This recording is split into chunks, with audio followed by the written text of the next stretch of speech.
Do you think it was important that you kept the sound or you just did different things? I know coming up, I always wanted to change my sound. I felt like I was going to run into a dead end if I kept doing the same thing. If people was like, yo, that's a Cannon sound.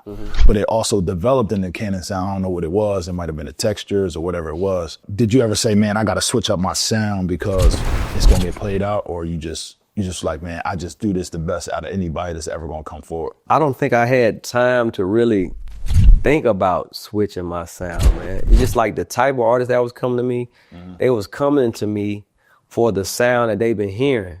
So, and it just happened so many times over and over again. Even as the years went on, even as new artists came to me, it's like they still looking for that sound. And I remember at one point I was like, man, I'm ready to switch. I'm a musician. I'm bigger than this. I can switch up my sound.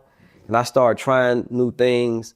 And you know how you in the studio and you start playing the artist the beats or whatever, and they listen to like, what are the beats that like I was hearing Gucci and the like, you know what I mean? So it's like once you get enough of that, it's like, man, I gotta go back to what's finna give me some money right now. Facts. People coming with these brown paper bags, they want that. When they hit them beats, here go the money, bro. I need them to be, them the beats I need. You play with all the other stuff with somebody else.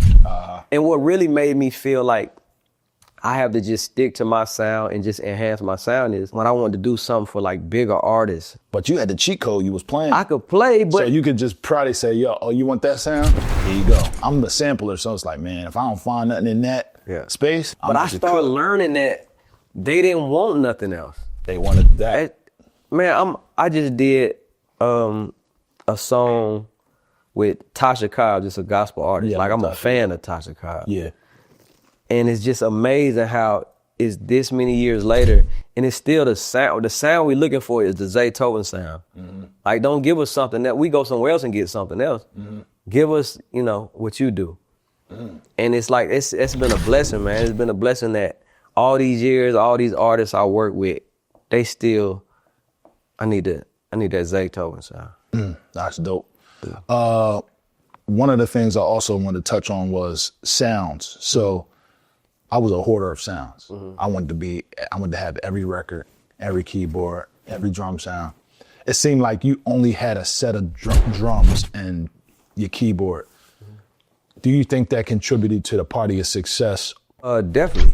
And I was one of those guys that I got to that point where it was like, man, I want all these drum kits. I want all these different sounds. But when it came down to, like, I always used to make stuff on the spot. So when it came down to, I got to produce right now on the spot, I got to go to what I know. Go to my bag of tricks. I gotta go to what I know. And the more you get to doing that, the more it's like, man, I ain't got time to go through all the other stuff, So, and that will get you lost. You get lost in the sauce. Yeah. Especially with all this new stuff, man, they give you VST, there's so many sounds and so much to go through. I don't even think a producer can make a identifying sound now if they play with too many sounds and plug-ins. Gotcha. Cause this beat gonna sound like this, that beat gonna sound like something else. And it's like these songs might get placed or these beats might get placed, but as far as having an identity as a producer, I don't know what he sound like. I don't know who did that. Facts. Yeah, I was the person that couldn't make the same beat. People came to me for a certain sound and I couldn't make it over. Yeah. Because I didn't play. Yeah, You know what I mean? Driving around today in your car on a normal day basis, like you go to the gym in the morning, you work out, or you go hang with the kids, whatever you got to do. What's playing in the car? All gospel music. For real? Man, listen, I listen to Maverick City. I listen to Quartet. I listen to, Tim Rogers and the Can Spirituals. I listen to, Tasha Cobbs, Maverick City, Dietrich Haddon. Like, that's just my... And that's just now, or that has been? Always been that. For real? Always. Like rap music and, other music, even R&B music. I put on R&B music. Me and my wife going out, hanging out, listen to that. We got, R&B playing. I put on rap. When I do put on rap, it's probably some music either I'm working on or something I done before, or maybe just an old project that I really like, But I only can listen to it for so long. Yeah. And it's been like that my whole life. I love it, and I want to listen to it, but only in doses. Yeah. I can't listen to it all. I mean, I was working out the other day, shot to Coach K. We was walking, and I run a lot, and I was listening to jazz, and it was like, yo, what the hell are you listening to? I was like, I listen to jazz. I don't even listen to rap because it throws me out of sync of what I'm trying to focus on at the time. I'm going through ideas in my head. Yeah. I'm thinking about the next business move. I'm thinking about family. I play jazz and run. I play R&B and run.